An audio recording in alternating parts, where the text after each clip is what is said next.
The PS5 has been hacked. How's it going, everyone, and welcome to PSReady. This is the weekly news show where I take 5 of the biggest news stories from around the world of PlayStation and deliver them straight to your eyes and ears. So in addition to the one I just mentioned, the first steps have been made to get a PS4 and 5 emulator running, and it's actually going pretty quickly. We're not pretty sure when God of War is releasing. PS Plus, Premium, and Extra are here, but which one should you subscribe to? And is Kojima breaking up with PlayStation? We're gonna find out in today's video, which is sponsored by me. So if you want to help the channel out, head down to the description and pick up some accessories, some monitors, I don't know, whatever you need for your PlayStation 5. If you buy any of it, I get a little kickback, which is pretty cool. So this news story is bringing me back to my middle school days when my friend Sean and I cut open our batteries for our PSPs with an X-Acto knife. I actually messed up a couple batteries where we had to go to GameStop and buy some new ones and then flip that little switch so we could hack our PSPs and play any ISO we wanted. They weren't pirated. No. They were games we already owned. We just wanted to know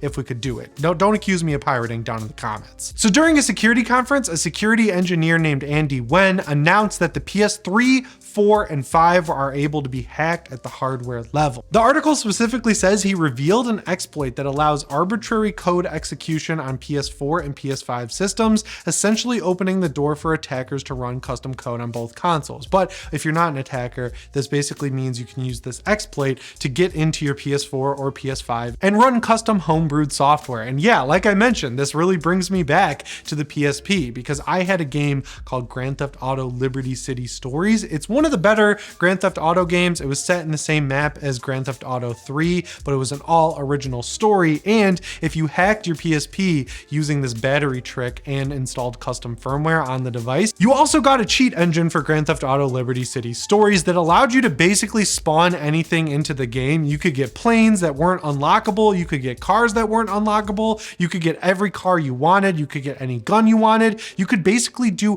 anything you wanted in the game, and it was awesome. And then one day I accidentally upgraded my PSP's firmware and lost the cheat engine, and I was never able to get it back on the device. But those really were the good old days of hacking your consoles, and I'm pretty sure that's why the PSP sold as well as it did at the end of its life. And going back as far as the PS1, there were plenty of other hacks. I remember one specifically where you could take your PS1 to a game shop and they would resolder something, and you could just put burned discs into your PS1. Another hack that I know people did was they figured out how to keep the disc running while the lid was open of the PS1. So you would start up a normal game, and then while it was booting up, you would open up the top of the disc drive and put in one of your burned games, and then the PS1 would just load that in on its own. That was a really cool hack. I never did it because I didn't really have the PS1 generation in my household. But yeah, hack consoles are becoming less and less common as time has gone on. The Vita took forever to be hacked, and a lot of people say that that's why Sony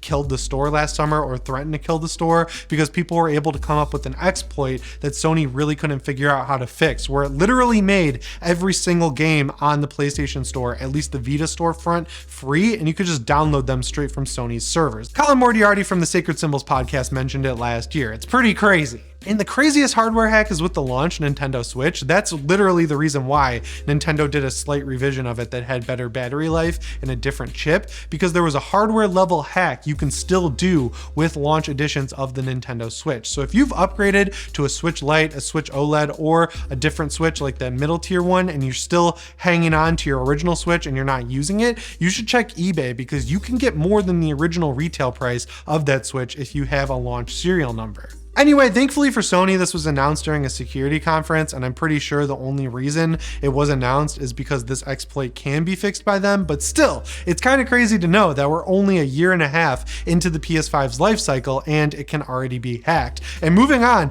to our second story, we're already seeing that happen because advancements have been made on the first PS4 and PS5 emulator. Like, yes, playing PS4 and PS5 games on your PC. Doesn't that sound crazy? Wait, you can already do that through Steam, but I guess this is the way to pirate them. So going with the trend of homebrew, not only is the developer hard to pronounce, also the emulator itself is hard to pronounce, but you can actually go download it right now, which is crazy. There's a couple reasons why I don't think you're going to want to, but we'll get into that in a second. So this was developed by a guy named Inori Riss, so sorry if I said that wrong, and the emulator is called Kitty. It's spelled Kyty, so I'm gonna say it's Kitty and not Kaitai because that sounds a little weird. So this is the 0.1.0 release of the emulator, and while it can technically emulate PS5 functionality, you got to keep your expectations in check here because it doesn't support commercial PS5 games or video output. So even if you do end up emulating someone's homebrewed PS5 game, you're not going to be able to see what's going on. So this could be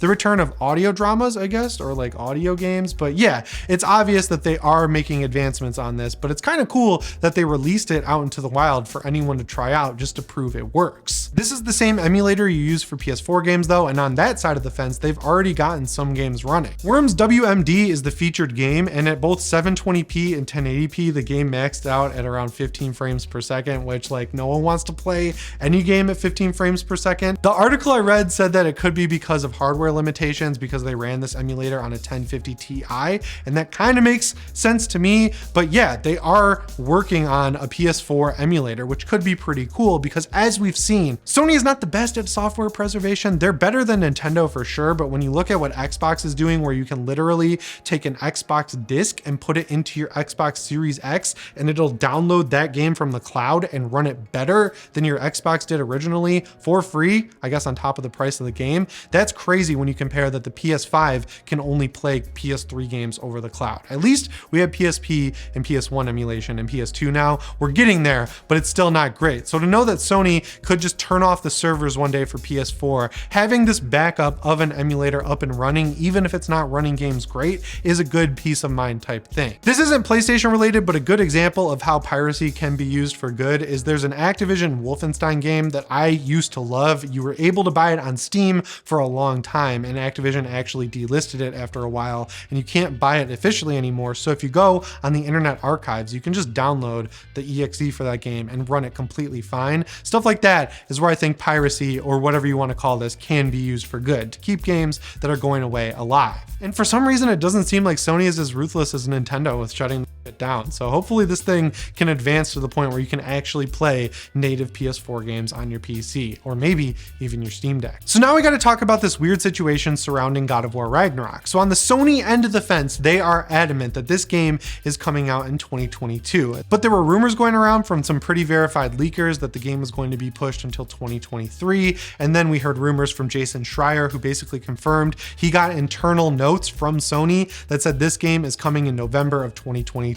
And that kind of seemed to be the end of it. And then today there was a tweet from David Jaffe, who no longer works at Sony, but is the original creator of God of War. He said he heard from one Sony source that he trusts that the game is coming out in 2022, and another Sony source that he trusts that the game is coming out in 2023. And then Cory Barlog came back to Twitter, quote retweeted him and said, wait, what the hell is going on, essentially. I think Ray and I kind of talked about this in our 2-host video, but where we came down on this is that The Last of Us remake getting announced for September of this year basically said that no, Sony is not going to release God of War anytime near that, just so they don't cannibalize their own releases. But now that we're hearing from Jason Schreier, who when he puts something out, it's because he has enough sources, he's essentially positive that it's going to happen, I'm shaking in my faith a little bit here, and I'm thinking that maybe this November date could be true, because you know, The Last of Us is a 10-year-old game, but people have played it and played it and played it because it did have a PS4 remaster. It's still fresh in a lot of people's minds.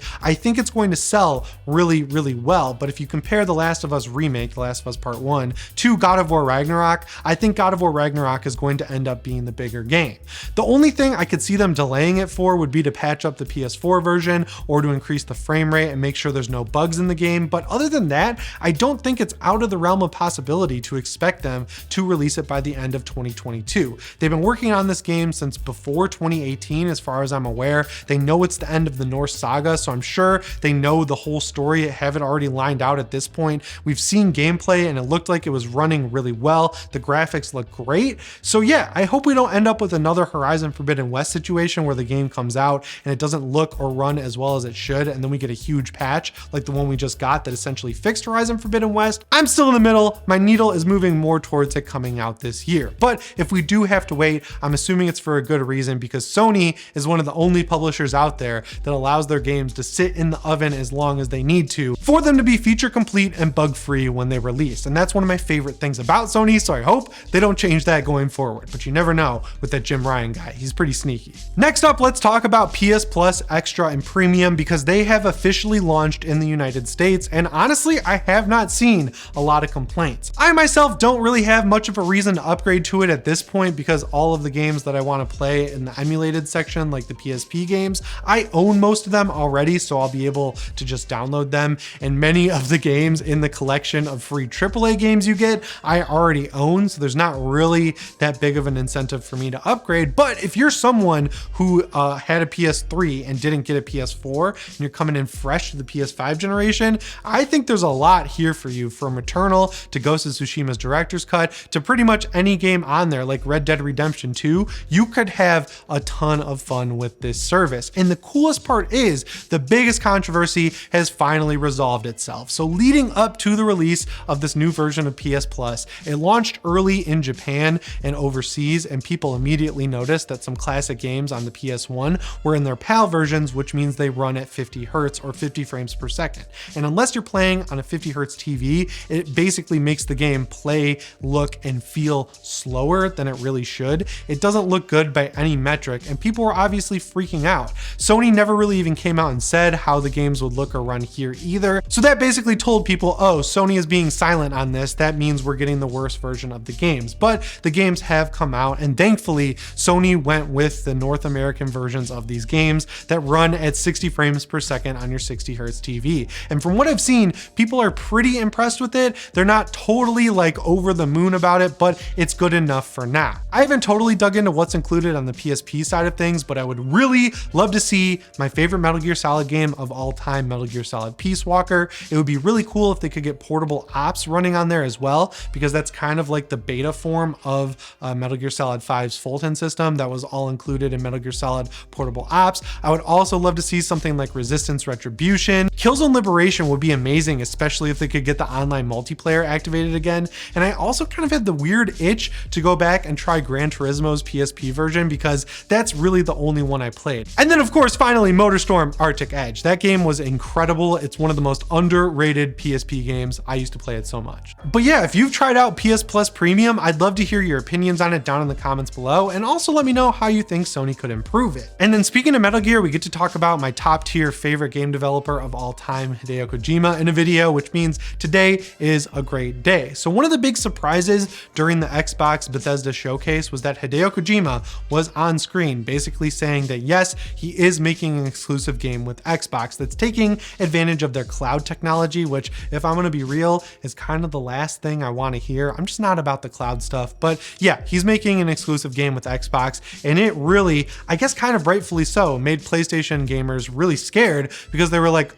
is Kojima jumping sides to the Xbox side of the fence? Are we done getting games like Death Stranding 2 or whatever else he's working on? It sounds kind of dumb, I know, but things got so crazy that Kojima Productions actually had to put out a tweet that says, after the announcement of our partnership with Microsoft using the cloud technology, many people have asked us about our collaboration with SIE. Please be assured that we continue to have a very good partnership with PlayStation as well. Now, to me, this isn't really surprising, because Kojima Productions, when they created the studio, they basically said it's an independent studio that's not even being created to just work on games. They're allegedly going to be putting out books and movies and all the other stuff that surrounds media and video games. So to think of that and then think that they would stay exclusive to PlayStation, I don't know how anyone even got down that path in the first place. Now, do I wish whatever game they were working on was also going to come to PlayStation? Yes, that would be great, because, you know, Kojima is like a huge developer and he has a ton of fans on PlayStation, and I could definitely see this working out like Sunset Overdrive, where Insomniac went over to Xbox and no one bought their game.